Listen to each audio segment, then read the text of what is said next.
What is the point of professional development if what we learn in that professional development does not transform and improve what we do in our practice? I bet we have all been to a conference or a workshop or even done online training, and the result was that the manual or the book that we got from that training or even our notes ended up on a shelf collecting dust. So the big question is, how many of our teachers are attending professional development and for one reason or another are not able to apply what they're learning in that professional development into their classroom instruction? I have found that unless I'm very intentional and purposeful about taking what I'm learning and applying it into my practice, the result is usually nil. During the last decade of working with campus and district level administrators, we keep running into the same problem, that there's a gap between professional development and classroom practice. And to tell you the truth, I don't think that there's been one principal that I've spoken to that does not identify with this problem. So in this video, I'm going to give you an overview of this brand new feature that we've added to our responsive learning online library of professional development that will help administrators to close this gap with their teachers. But first, let's define where the breakdown really happens. The following are a set of questions that principals have agreed represent that gap between professional development and classroom practice. So the very first question is the professional development good and is it relevant to meet the needs of the teachers? Secondly, did the teacher actively participate in the professional development session and what did they learn? What strategies that they learned in that professional development will they commit to applying to their classroom instruction, and what outcomes are they expecting to see and how will they measure those outcomes? Lastly, did the teacher in fact implement these new strategies into their classroom instruction? What were the results? What worked? What didn't work? What changes did they make to that strategy on the fly as they were teaching to make it more effective? As I mentioned earlier, we recently added a new feature to our responsive learning online library of professional learning that is designed to help teachers apply the best practice strategies that they're learning in our training into the classroom. And it helps them to collaborate with their colleagues to improve student learning. But I know what you're thinking. How much more time is this going to take out of an administrator's already busy schedule to make all of this happen? The great news is that it will not require administrators any more time to apply this whole system. Let me start by giving a quick little overview of our online library of professional development, and then we'll get into the PD to practice. The online library has over 300 sessions already in the library, and we're adding about 12 sessions every single month. So it's always growing. Secondly, the training is by recognized authors, presenters, and trainers and practitioners from across the United States. So it's the best of the best. And the training is categorized in the library for specific niches within education. There is a whole package for teachers that work with gifted students. There's a package that principals can use to support their new and struggling teachers. There's a compliance package that meets all the state requirements for training like bloodborne pathogens and sexual harassment and others. And then there's a lot of training that is very specific to each subject area like mathematics and adolescent literacy. If you recall, one of the first questions that principals said that they do not have the answers to was, is the professional development good?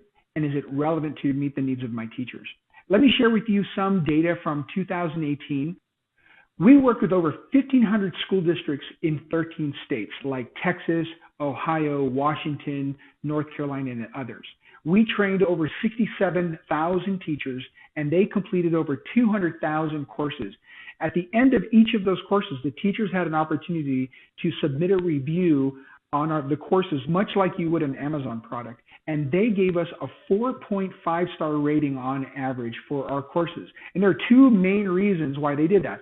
The first is the quality of the content. It is very good content by experienced and very talented practitioners, authors, and trainers. Secondly, they were able to select courses that meet their specific and unique needs in their classroom.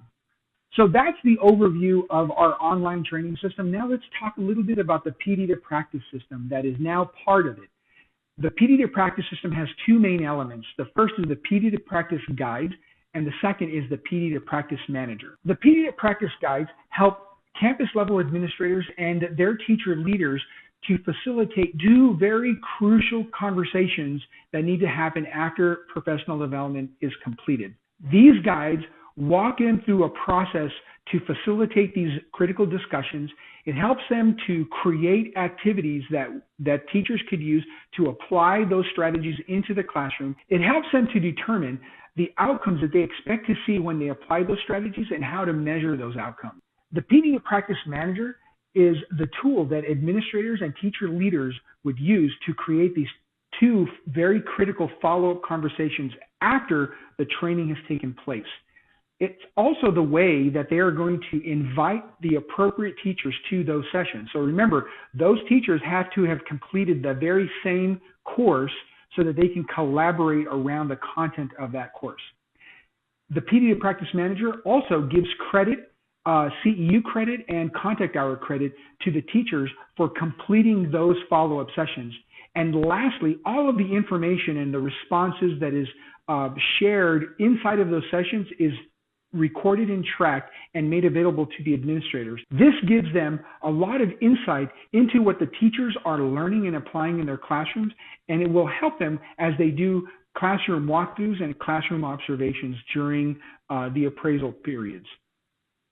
So, the Responsive Learning Online Library of Professional Development is no longer just professional development where administrators have no idea what teachers are learning and applying in the classroom.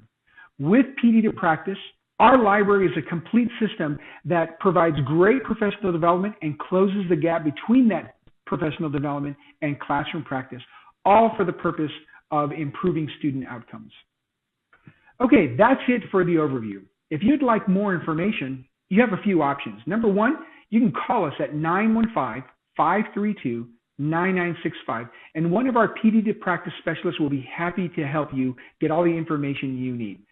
Secondly, I am posting videos where I dive deeper into responsive learning and the PD to Practice system.